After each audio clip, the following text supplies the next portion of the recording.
ജാസ്മിനെ ഇപ്പൊ റസ്മിൻ അടിക്കുക തന്നെ ചെയ്തിട്ടുണ്ടായിരുന്നു. ഒന്ന് അപ്സരയുടെ വായിൽ നിന്നും അത് വന്നിട്ടുണ്ടായിരുന്നു. അത് മാത്രമല്ല ജാസ്മിൻ തന്നെ അത് പറയുകയും ചെയ്തിട്ടുണ്ട് എപ്പിസോഡിൽ.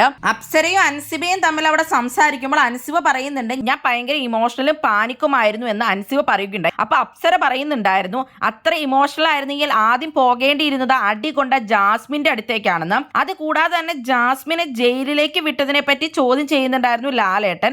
ജാസ്മിൻ എന്തുകൊണ്ടാണ് നോറയുടെ മാപ്പ് സ്വീകരിക്കാത്തത് എന്നൊക്കെ ഉള്ളത് ലാലേട്ടനോട് ചോദിച്ചുകൊണ്ടിരിക്കുമ്പോൾ ജാസ്മിൻ റസ്മിന്റെ കാര്യമൊക്കെ പറയുന്നുണ്ട്. അപ്പോഴും ജാസ്മിൻ പറയുന്നുണ്ടായിരുന്നു റസ്മിൻ എന്നെ തള്ളിയതിനും അടിച്ചതിനും ഒക്കെ ഞാൻ അപ്പോൾ തന്നെ ക്ഷമിച്ചതാണ് ലാലേട്ടാന്ന് പറയുന്നുണ്ടായിരുന്നു. അടിച്ചു തള്ളി എന്നൊക്കെ അപ്പൊ ജാസ്മിനും പറഞ്ഞു. അതുകൂടാതെ റസ്മിൻ പറഞ്ഞായിരുന്നു കഴുത്തിലേക്ക് പോയി പിടിക്കാൻ നോക്കി എന്നൊക്കെ പറഞ്ഞായിരുന്നു. മാല പോയതും അതുപോലെ ഹെൽമെറ്റ് അടിച്ചു പൊട്ടിക്കുകയൊക്കെ ചെയ്തു. ഇത്രയും പ്രശ്നം നടന്ന റസ്മിൻ ഇന്ന് യെല്ലോ കാർഡും 2 ആഴ്ച ഡയറക്റ്റ് നോമിനേഷനുമാണ് ആകെ കൊടുത്തിട്ടുള്ളൂ. ബിഗ് ബോസ് ഈ കാണിച്ചത് ശരിക്കും പറഞ്ഞ അനീതി തന്നെയാണ്. പുറത്താക്കേണ്ട വലിയൊരു ഇഷ്യൂ ആയിട്ട് പോലും ജാസ്മിന് കംപ്ലൈന്റ് ഇല്ലാന്നും പറഞ്ഞിട്ടാണ് റസ്മിനെ പുറത്താക്കാതിരിക്കുന്നത്. പലർക്കും പല നീതിയാണെന്ന് വേണം പറയാം. കഷ്ടം തന്നെ. പ്രേക്ഷകരെ മണ്ടന്മാരാക്കാൻ വേണ്ടിയിട്ട് ഒരു ഡയറക്റ്റ് നോമിനേഷനും അത് മാത്രമല്ല ഒരു യെല്ലോ കാർഡും എന്തിനാണോ എന്തോ.